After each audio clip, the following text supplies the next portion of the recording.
If you want it right now, right this very moment, if you got the money, let's go. We can do all your goals. Oh, you don't? Okay, then we have to go ahead and decide what's more important and prioritize. And maybe you need to make more income so that you can be living a life where you're happy. I'm not really big when it comes to my clients on saying like you can't go to Starbucks every day.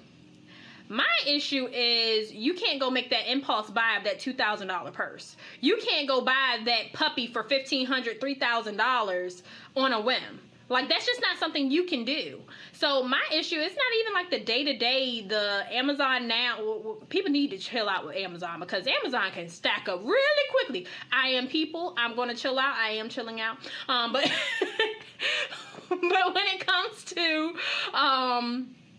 things to get under control, is really the huge impulse buys of, oh, I feel like I deserve this car. I need a new car. Or I've been looking at this car for a minute. It won't be nothing. They say I qualify for it, and they're always looking at the monthly payment instead of how much they're going to be paying in totality. My biggest issue is just like, if you have a now attitude, then you need to have now money.